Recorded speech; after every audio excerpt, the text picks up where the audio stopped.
Introdução à condução. O que nós vamos ver aqui? Equação de taxa de condução e as propriedades térmicas da matéria. Vou falar essa parte. É o mesmo livro, o Micropera, capítulo 2. Então, vamos começar, então, sobre a equação da taxa de condução. Na aula, eu comecei falando que a equação da taxa de condução é a lei de Fourier. Mas a lei de Fourier é uma equação fenomenológica. Ela foi feita observando fenômenos. Por exemplo, eles estudaram usando um cilindro qual tinha duas fases a diferentes temperaturas e temperatura T1 e T2 com uma diferença de temperatura. E houve várias observações de como varia a taxa de transferência de calor em X. Para a variação de temperatura e a variação de X, é decir, para ΔT constante e ΔX constante, e se eu tivesse uma área variável, por exemplo, não fosse um cilindro, seria um cone, a taxa de transferência de calor é proporcional à área. Essa foi uma das observações. Agora, se eu tenho um cilindro no qual eu tenho a variação de temperatura constante e a área 1 e a área 2 são iguais, é decir, um cilindro mesmo, e eu tenho variação de X, da ΔX variável, então a taxa de transferência de calor em função de X, ela foi inversamente proporcional a valor a ΔX. E quando eu tenho a área constante e ΔX constantes, mas vario, a diferença da temperatura agora não foi constante, foi variável, então eu tenho que a taxa de transferência de calor foi proporcional a ΔT. Então, finalmente, o que chegaram, o que conduz essas observações? Que a taxa de transferência de calor ela é proporcional à área, proporcional à diferença de temperatura e inversamente proporcional a ΔX. Então, se muda o material do cilindro, por exemplo, foi feito com um cilindro de alumínio ou um cone de alumínio. Agora muda para um cone ou um cilindro de cobre. A proporcionalidade se mantém. O que varia é o valor da taxa de transferência de calor. Por quê? Porque o que eu tenho, então, é um material diferente. Então, essa constante de proporcionalidade ela é dada pela condutividade térmica do material. Então, esse valor que está faltando anteriormente aqui, que é a constante de proporcionalidade, es decir, para colocar igual a agora a condutividade térmica. Então nós temos que a taxa de transferência de calor é igual a que a condutividade térmica vezes a área vezes a diferença de temperatura sobre a diferença de X. Aplicando, então, o limite, quando ΔX tende a zero, então tem-se que a taxa de transferência de calor, que é X, que é X igual a menos K, vezes a área de transferência de calor, vezes o gradiente de temperatura em X. Lembrem que o gradiente de temperatura é negativo, porque ΔT é negativo, é de temperatura maior para temperatura menor. E o fluxo térmico, então, não é mais do que a taxa de transferência de calor dividida a área, é igual a menos a condutividade térmica vezes o gradiente de temperatura. Então, a lei de Fourier, então, é uma grandeza, define uma grandeza direcional que é o fluxo térmico. O fluxo térmico não é mais do que ele é normal, a área de transferência de calor, uma seção transversal, é decir, normal a direção de escoamento, é decir, ele é normal a uma isoterma, é decir, esta parte daqui da placa, ela está toda, essa parte da área, aqui ela está toda a T1, e esta está a T2. Então, o fluxo térmico é normal a uma superfície isotérmica. Então, o fluxo térmico na parede, onde a variação de temperatura em função de X é o gradiente, e esse gradiente é negativo. Por que o gradiente é negativo? Porque eu tenho uma variação de temperatura de maior a menor. Então, assim, assim sendo que o gradiente é negativo, então o fluxo térmico é positivo. Então, Além disso, o fluxo térmico é um vetor. Então, o enunciado geral da lei de Fourier está dado porque o fluxo térmico é igual a menos condutividade térmica vezes o gradiente, operador gradiente tridimensional da temperatura. Então, é menos condutividade térmica vezes I vezes variação de temperatura em função de X, o gradiente de temperatura em X, mais J, o gradiente de temperatura em Y, mais K, o gradiente de temperatura em C. Sendo que nablo, operador gradiente tridimensional, e T em X, Y, C é o campo de temperaturas, mas o campo de temperaturas é escalar. E esse fluxo térmico é normal a superfícies isotérmicas. Uma forma alternativa da lei de Fourier está dada aqui. O fluxo térmico de em N é igual a menos condutividade térmica vezes o gradiente de temperatura em N, sendo que o fluxo térmico é na direção normal a essa isotérmica. Então, o fluxo térmico pode ser descomposto em suas coordenadas cartesianas. Os componentes em coordenadas cartesianas. Então, o fluxo térmico vai ser igual a quê? I vezes o fluxo térmico em X, J vezes o fluxo térmico em Y e K vezes o fluxo térmico em Z. Assim, então, nós temos que o fluxo térmico em X é igual a menos K vezes o gradiente de temperatura em X. O fluxo térmico em Y é igual a menos a condutividade térmica vezes o gradiente de temperatura em Y. E o fluxo térmico em C é igual a menos a condutividade térmica vezes o gradiente de temperatura em C. Então, o que define a lei de Fourier? A lei de Fourier define a condutividade térmica. Por quê? Porque é a constante de proporcionalidade a qual foi obtida.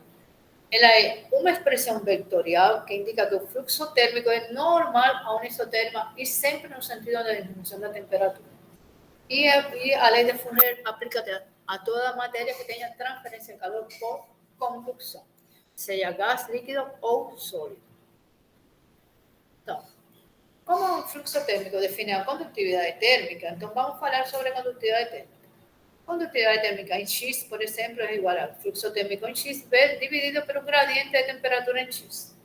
De forma similar, eu posso definir para QY e QZ.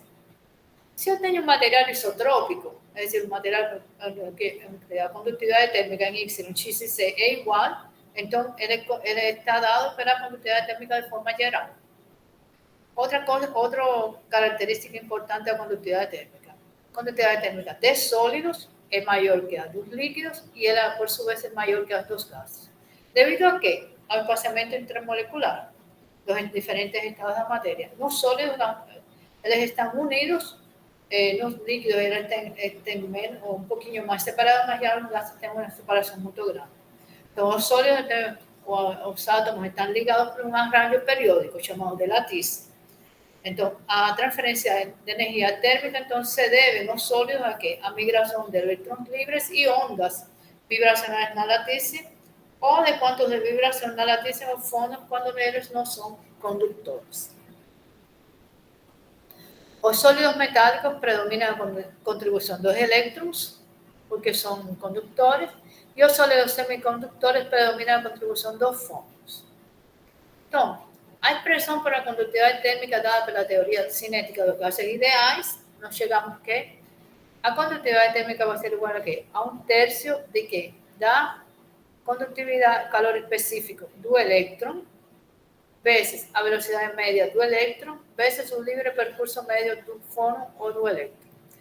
Esse fóton ou elétron, eles são os transportadores de energia. Então, a condutividade térmica ela aumenta sempre que o livre percurso médio aumente. Então, e ela está dada para os sólidos em função de quê? Ela depende da condutividade térmica dos elétrons mais a condutividade térmica dos fótons. A dos elétrons, a contribuição dos elétrons é igual ao inverso da resistividade eletrônica. Então, e KF, que é a dos fótons, é a contribuição dos fótons. Então, os metais, normalmente, eles têm baixa resistividade. E a condutividade elétrica, devido aos elétrons, é muito maior que a condutividade térmica devido aos fótons. Então, esta é desprezível.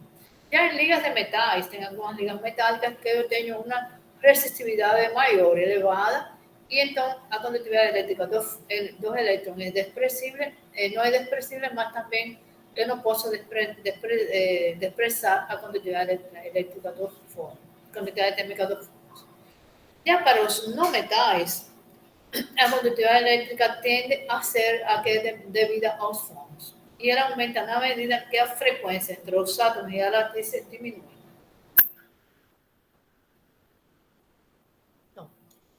Propiedades, aquí nos vemos, por ejemplo, materiales cristalinos como un cuarzo tienen mayor condutividad térmica que otros vidrios, sólidos cristalinos como diamante, óxido, berilio, a condutividad térmica debido al fono es alta, excediendo los valores de la condutividad térmica de conductores como aluminio. Cuando estemos aquí en una tabla, en la cual nos podemos ver metales puros, como zinc y a plata y aluminio, que les tienen condutividades térmicas elevadas entre 100 y 1000. Tal níquel, aleaciones y óxidos entre 10 y 100. Ya no metais sólidos, hielo, mercurio, algunos líquidos, a fibras, plásticos, agua, y otros están entre 1 y 10 o entre 0,1 y 1. Y ya los gases tem uma condutividade térmica muito baixa, entre 0,1 e 1, e também algumas espumas que são usadas como isolantes térmicos. Então, o que é um isolante térmico? Eles possuem baixo valor de condutividade térmica. Eles podem ser feitos por fibras, pós ou placas de materiais dispersos em um espaço contendo ar. Os isolantes, eles têm, a característica deles fundamental é que eles têm um valor de condutividade térmica efetivo. E esse valor de condutividade térmica efetivo depende de quê? Das propriedades radiantes do sólido, da sua natureza e a fração volumétrica do ar que há dentro no empacotamento. Então, a densidade depende do empacotamento. Quanto mais denso, eu tenho menos um empacotamento mais compacto, quanto menos denso o empacotamento, menos compacto. A transferência, então, de calor nos isolantes leva em conta o quê?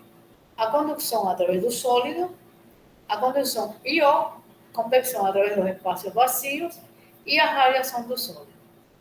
Então, na verdade, a condutividade térmica efetiva dos isolantes considera todos esses processos e os efeitos de escala, eles vão influenciar bastante na condutividade térmica dos isolantes.